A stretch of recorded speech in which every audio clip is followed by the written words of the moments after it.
Kalau COVID memapar 50.000 orang per harinya, maka pemerintahan sekarang dalam keadaan genting. Ini adalah analisa banyak pengamat pertahanan di mana akhirnya angka 50.000 tersentuh juga. Tingkat ketidakpercayaan masyarakat terutama karena efek rasa lapar di perut kelamaan akan sulit dibendung walau dengan kerja keras pasukan buzzer yang jumlahnya ribuan bertahan membenarkan apapun tindakan pejabatnya. Tidak akan menang buzzernya, malah balik badan buzzernya mungkin. Lover bisa jadi hater saat ini. Bener deh, perasaan itu bisa berubah dengan cepat kalau kekecewaan demi kekecewaan didapat dalam hubungan relasi pertemanan. Dari lover atau fans berat awalnya, namun ketika masalah perut dan nyawa jadi taruhan, banyak rakyat bakal balik badan dari pemerintah yang dipuja-puji saat ini. PPKM, tuh ini nih kalau bernegara pakai narasi. Ada aja singkatan baru muncul, sampai bingung gua. Sudah banyak istilah-istilah ditambah singkatan-singkatan. Aduh, oke kita lanjut. Menjalankan PPKM sebuah kerja keras. Pejabat pusat dan daerah berusaha membatasi gerak masyarakat namun sulit. Mereka tidak bisa diredam untuk diam selain karena perutnya lapar, juga karena melihat berita dan informasi apa yang terjadi di kalangan elit sudah sampai tahap memuakkan. Mengapa? Karena para elit mendiamkan dan mendukung TKA, tenaga kerja asing. Adanya tenaga kerja asing masuk, sementara efek COVID selama 1,5 tahun ini ada 9,7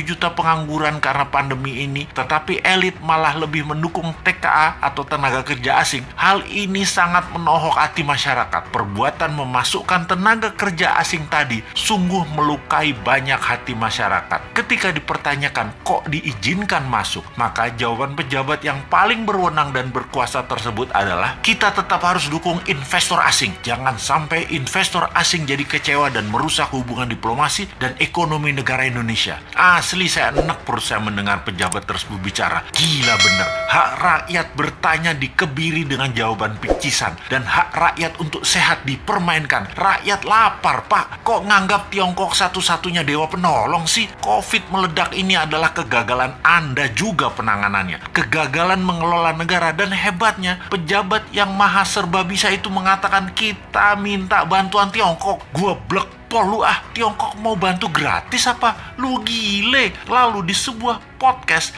jawaban Anda pedagang bener deh. Asli Anda ini pedagang. Gue pikir lu negarawan. Kok bisa yang maha baik di pucuk pimpinan masih menggunakan orang seperti begini? Ampun Gusti, ujian apa bangsa ini sampai diberikan dan mendapat pemimpin dan pejabat model begini? Wahai Tuhan yang maha membalikkan hati, sudahilah hati mereka yang tersangkut karena kesederhanaan pencitraan, menjadi mereka mendapat melihat dari sisi yang lain, dan ingatkan kepada dirinya bahwa selama ini ketika rakyat membelanya bukan berarti selamanya membela dirinya. Kalau nggak amanah, kalau hanya dia lagi yang diuntungkan, kalau pajak makin tinggi, kalau makan makin mahal, kalau kesehatan makin memburuk, ketika ketidakamanan terbukti dan yang tadinya mendukung memberikan amanah ke Anda, mereka punya hak mengambilnya kembali. Jangan marah dan kecewa wahai para pejabat yang terpilih. Anda menentukan jalan hidup Anda sendiri. Manusia menulis sejarah hidupnya sendiri.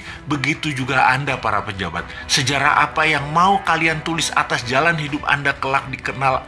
Anda adalah diri Anda sendiri yang menulis. Anda yang membuatnya. Menaikkan hutang negara hampir 1.000 triliun per tahun selama menjabat, itu sudah menjadi catatan sejarah. Walaupun beliau banyak dapat gelar internasional dari pemberi hutang, tapi itu adalah fakta. Raja hutang itu adalah keputusannya. Gayanya yang tidak pro UKM dan tidak pro dunia usaha sudah menjadi catatan sejarah panjang juga. Dan menaikkan pajak-pajak serta memajaki hal-hal yang aneh-aneh adalah solusinya, juga telah menjadi sejarah dirinya yang dipilihnya untuk anak bangsa, dan cicitnya mencatat dan melihat hal itu. Kembali ke COVID, untuk mencapai rekor tertingginya saat ini, dan produk solusinya adalah terbanyak barang impor semua yang namanya antigen, PCR, vaksin, masker. Ada baiknya ke depan kita menggunakan produk-produk lokal yang dibiayai dengan strategi MMT, printing money. Duh, gregetan banget mau bantu negara ini. Sulit bener ya. 3 tahun lagi itu lama loh.